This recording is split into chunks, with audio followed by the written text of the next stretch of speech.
صلوات صلوات صلوات صلوات صلوات صلوات صلوات صلوات صلوات صلوات على محمد صلوات صلوات على محمد. جناب فاطمہ زہرا رسول اسلام صلی اللہ علیہ وآلہ وسلم کی دختر اپنے گھر میں نماز میں اور خدا سے راز و نیاز میں مشغول تھی. امام حسن جو اس وقت بہت چھوٹے تھے اپنی مادر گرامی کو وقت دعا دیکھتے تھے. امام حسن کو اپنی مادر گرامی کی تلاوت اور بے انتہا عبادتوں اور نمازوں پر تعجب نہ تھا، لیکن جب اپنی مادر محترم کی دعا کو سنتے تھے تو بہت تعجب کرتے تھے، کیونکہ ان کی ماں اپنے گھر والوں سے زیادہ اپنے پڑوسیوں کے لیے دعا کرتی تھی.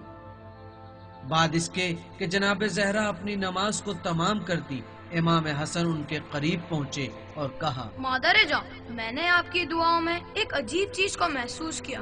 آپ دعا کرتے وقت اپنے گھر والوں سے زیادہ اپنے پڑوسیوں کو ترجیح دیتی ہے اور خداوند متعال سے ان کے لیے بخشش طلب کرتی. حضرت زہرا امام حسن کی طرف دیکھ کر مسکرانے لگی، اور کیونکہ خداوند متعال نے امامت کے پھول کو انہیں عطا کیا تھا، انہوں نے خدا کا شکر ادا کیا اور اس کے بعد پیار سے امام کو اپنی آغوش میں لیا اور فرمایا: میرے نور نظر، اللہ نے میرے والد محمد مصطفیٰ صلی اللہ علیہ وآلہ وسلم کو لوگوں کے درمیان پیغمبر اور ہدایت کرنے والے اور نجات دینے والے کی حیثیت سے بھیجا ہے، اور ہم وہ خاندان ہیں کہ خدا نے ہمیں امت کا محافظ اور نگہبان قرار دیا ہے، اور ہمارے وظیفوں میں ایک اہم وظیفہ یہ بھی ہے کہ ہم ہماری امت کے لیے دعا کریں.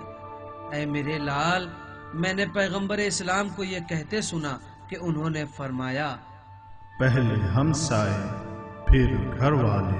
خدا کی قسم، جب سے میں نے تمہارے جد رسول اکرم سے یہ سنا، اس وقت سے جب بھی میں نے اپنے ہاتھوں کو دعا کے لیے بلند کیا، سب سے پہلے اپنی امت اور مسلمانوں کے لیے دعا مانگی ہے، اور پھر اپنے اور اپنے گھر والوں کے لیے. میں نے کبھی بھی ہمسائے اور ہمارے رشتہ داروں کی دعاؤں پر اپنے گھر والوں کی دعا کو ترجیح نہیں دی ہے.